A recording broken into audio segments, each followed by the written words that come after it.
Let's say good morning to Sakina Kamwendo in Pretoria. SK, good morning to you.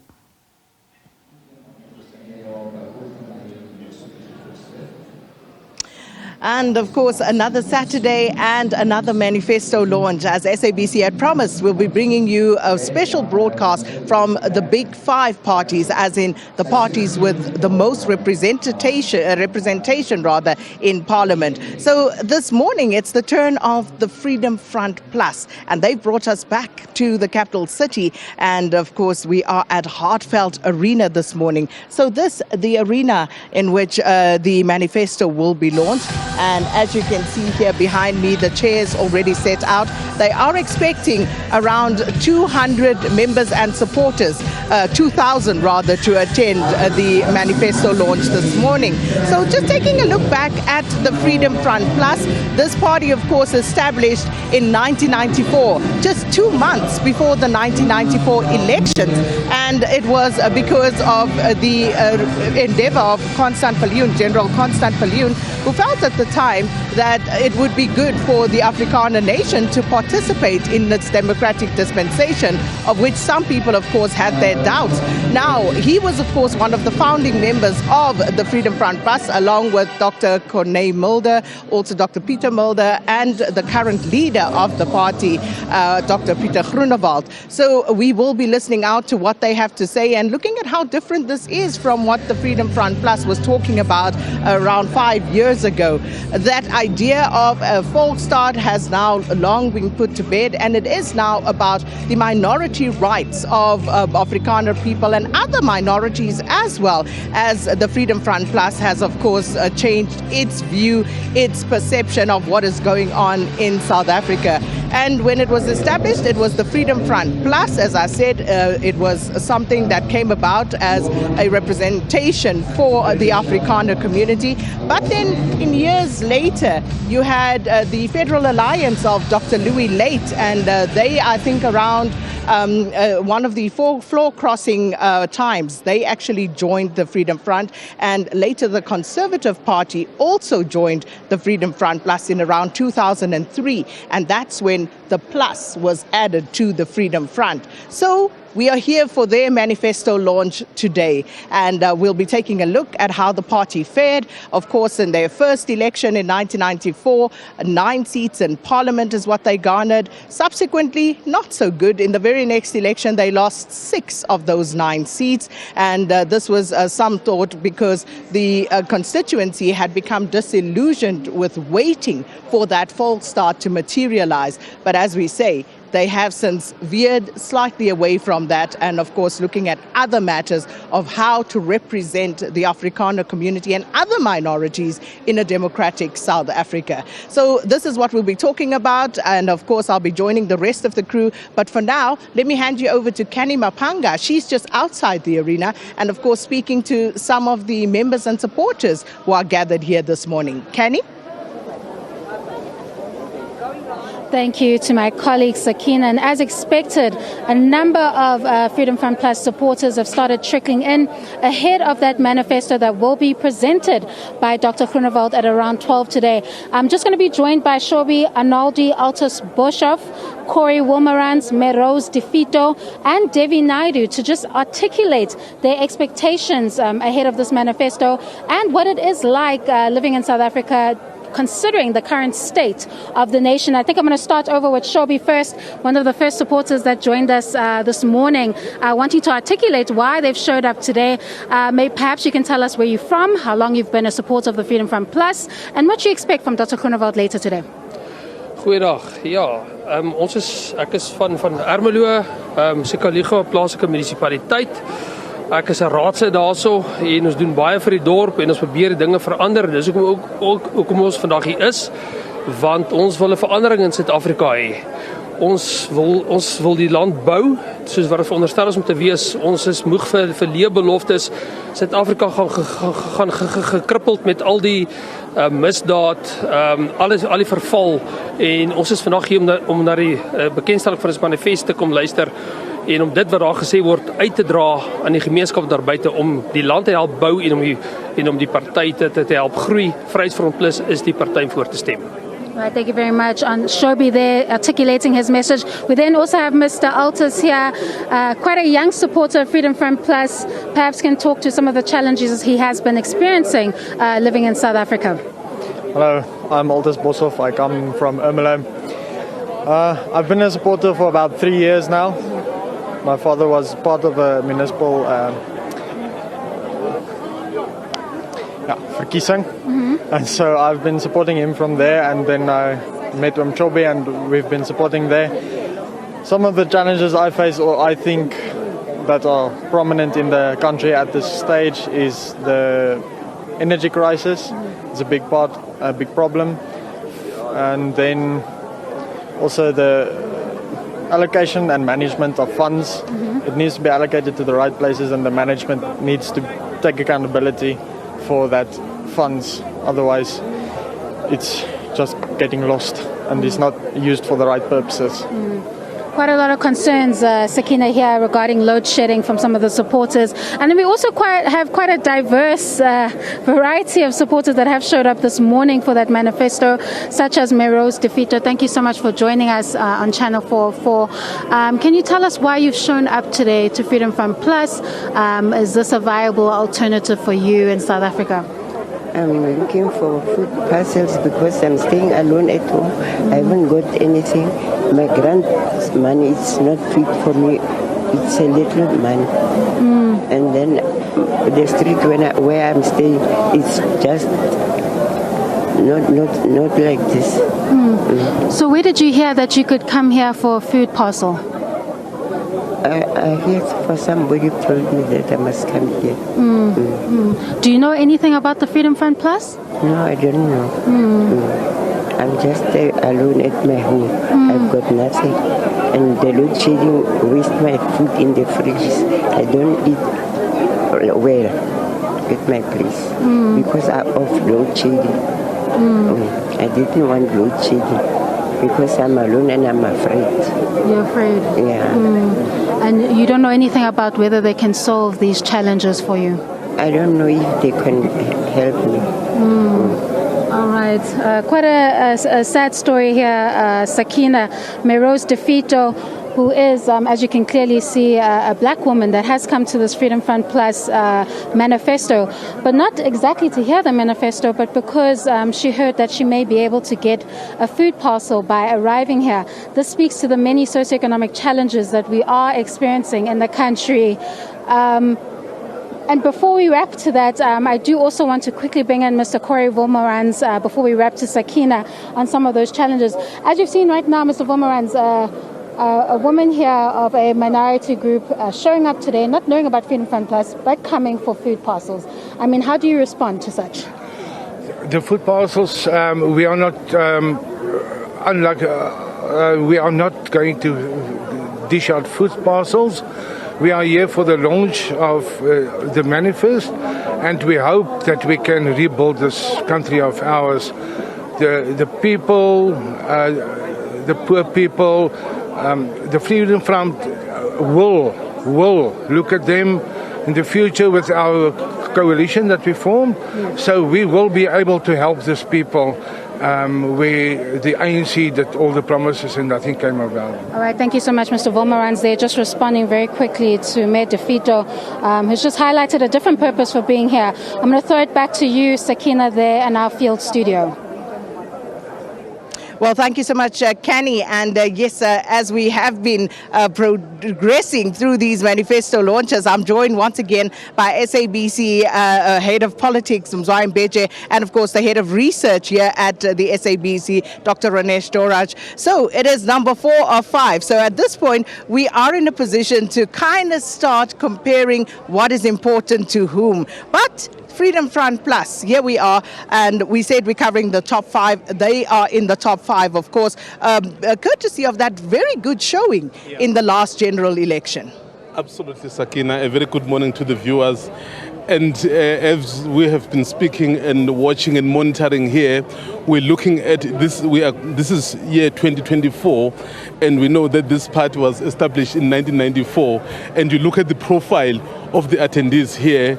We've actually been speaking with the dog here to say, wow, times have changed because the profile is completely different to what it was when it was established here in 1994. Indeed it is. And, just speaking, and I was touching earlier on when the Freedom Front Plus was actually established. Established, of course, in 1994 as the Freedom Front, and then with the addition of the Conservative Party and others later on, it became the Freedom Front Plus.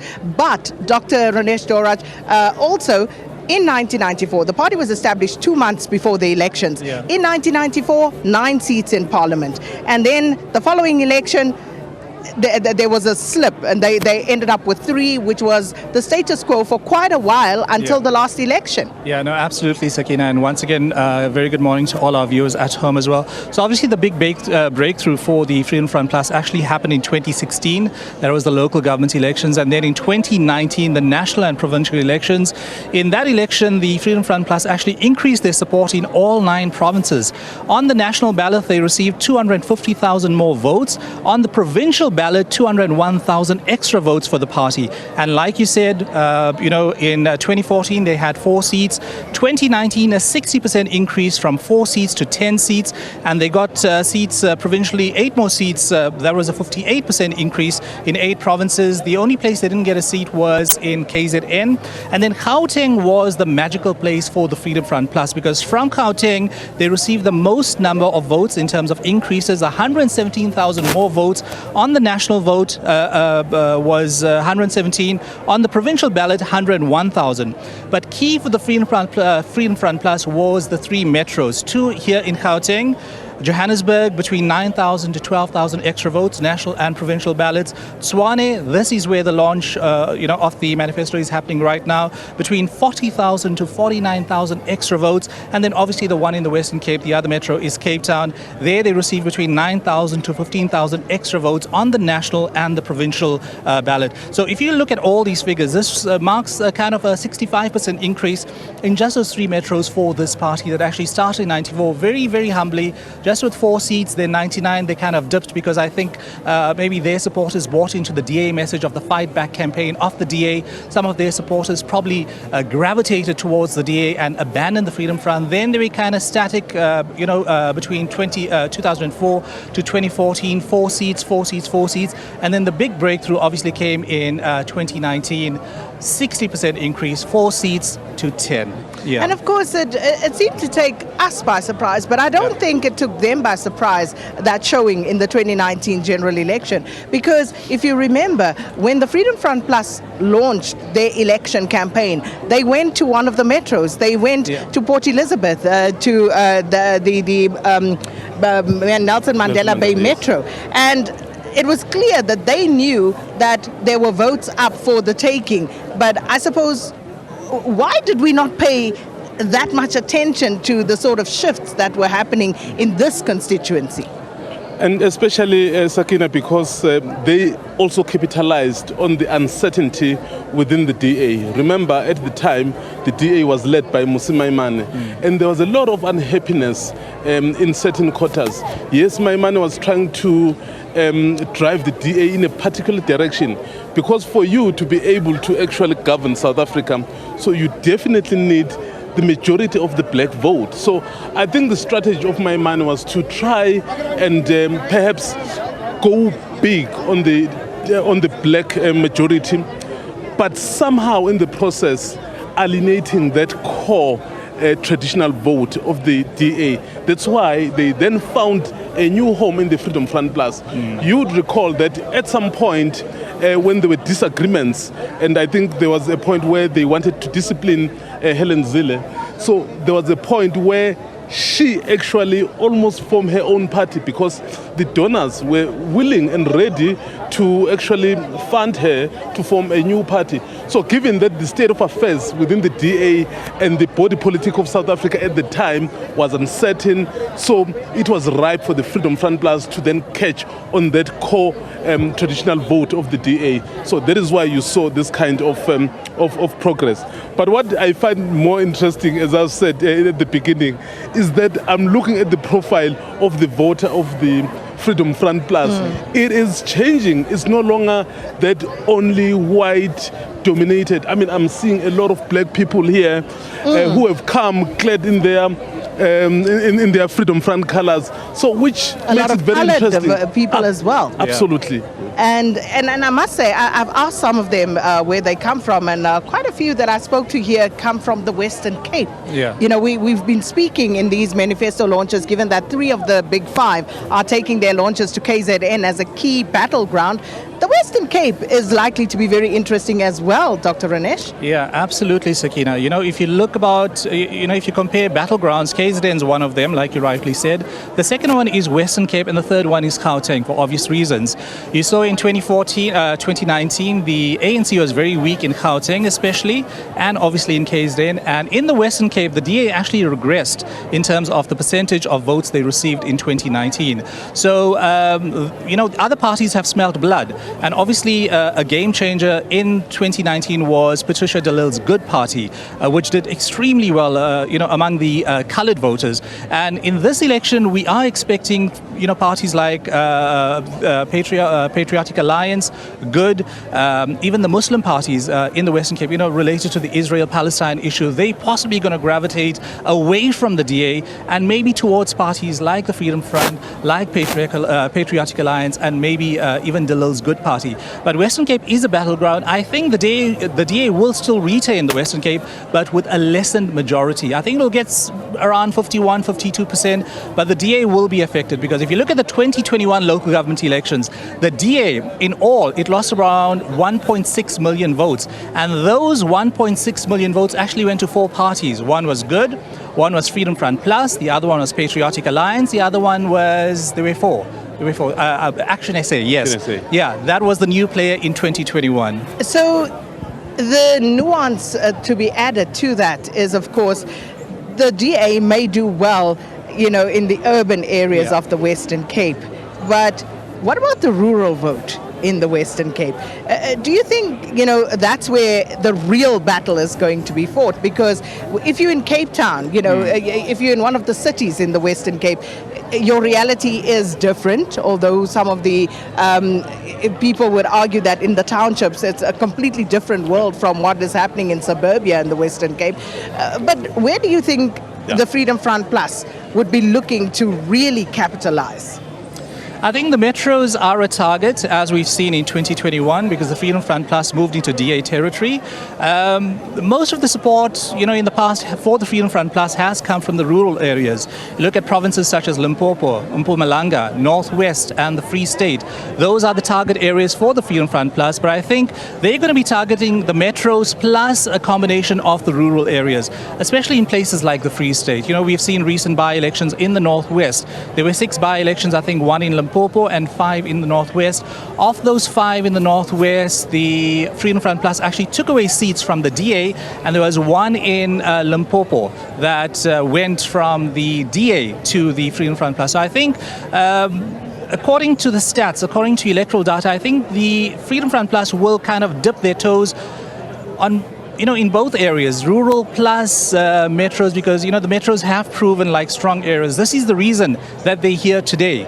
They've recognized, especially in a place like Tshwane, Ekurhuleni, Johannesburg, those are target areas for the Freedom Front Plus, and the votes are up for grabs because they kind of recognize the DA has been weakened. And the DA's focus is wrongly on the ANC. Fine, you can target the ANC, but you've got 4 other parties biting at your heels. You need to address that issue first before you actually target a party like the ANC. The ANC has its captive constituency. People will vote for the ANC. That's a guarantee. And I somehow don't foresee the ANC losing their majority. They will get 50% plus 1 in this election at national level. Provincially, they might suffer in Gauteng, the Western Cape, and obviously the battleground of KZN. And of course, as you say, I'm just wondering, imagining what people are thinking at home, because the perception of the Freedom Front Plus for the majority of South Africans is that this is a white Afrikaner conservative party. But as you say, the reality that we are experiencing here at Heartfelt Arena, rather different. So do you think this is something that would get other voters to perhaps start thinking, hold up, Is this perhaps, an option? You know, I think everyone has realized that in order for you to be able to govern this country, you need the black vote. It doesn't matter what sort of good policies you have, what sort of technical skills you have. So to get a transport or a vehicle to get you there, you need a black majority in this country. So the Freedom Front Plus somehow has basically said, as much as we are about our own minority people, we are for all South Africans. And then by that, every South African needs service delivery. Every South African suffers when there's load shedding.